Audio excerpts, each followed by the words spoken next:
ঢাকা থেকে আমাদের একজন প্রশ্ন পাঠিয়েছেন যে অনেকে বলে থাকে মৃত ব্যক্তির আত্মা 4 দিন পর্যন্ত বাড়ির চারপাশে ঘুরে, এই কথাটা কি ঠিক? জি, অনেক ধন্যবাদ। আসুন আমরা জানার চেষ্টা করি। মৃত ব্যক্তির আত্মা ইন্তেকালের পর 4 দিন বাড়ির চারপাশে ঘুরে, এই মর্মে কোনো সহিহ বর্ণনা বিষ্ণু ইসলাম সাহাবাদের কাছ থেকে পাওয়া যায় না। যেটা পাওয়া যায় সেটা হচ্ছে মৃত ব্যক্তিকে যখন কবরে নিয়ে যাওয়া হয় তখন মৃত ব্যক্তি তাদের সব কিছু দেখতে থাকে এবং শুনতে থাকে, এবং লোকেরা যখন তার সাথে সাথে যায় করা আনা আলাই, মানুষের পায়ের আওয়াজও তারা শুনতে পায়। এই বর্ণনা পাওয়া যায়। এবং যখন আল্লাহ তার রুহু তার অন্তরে ফিরিয়ে দিতে চায়, শুধু ওই মুহূর্তে আল্লাহ যখন তাকে এই সুযোগটা দেন, স্পেশালি তিনি দেখতে পারে। তাই বলে বাড়ির চারপাশে আত্মা ঘুরে বেড়াচ্ছে, ছেলেমেয়েরা কি করছে, মৃত আত্মা সব দেখতে পারে, বিষয়টি এমন নয়।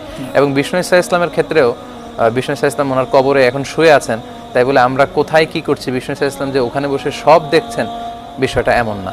ঠিক শুধুমাত্র যখন মাত্র বিষ্ণু ইসলামের রুহুটাকে আল্লাহ ফিরিয়ে দেন, তখনই বিষ্ণু ইসলাম ওই বিষয়টা জানতে পারেন।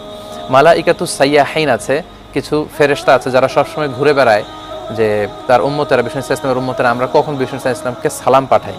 তো এই দুরুদ এবং সালাম যখন আমরা বিষ্ণু নবীর উপর পড়ি, তারা আমার এবং আমাদের পিতার নাম সহ বিষ্ণু ইসলামের কাছে সেটা পৌঁছান, এবং বিষ্ণু ইসলাম বলেন ফায়ারুদ্দু রুহি, আল্লাহ তখন আমার রুহটা ফিরিয়ে দেয়, এবং ঠিক তখনই আমি জানতে পারি যে কে আমাকে সালাম পাঠালো।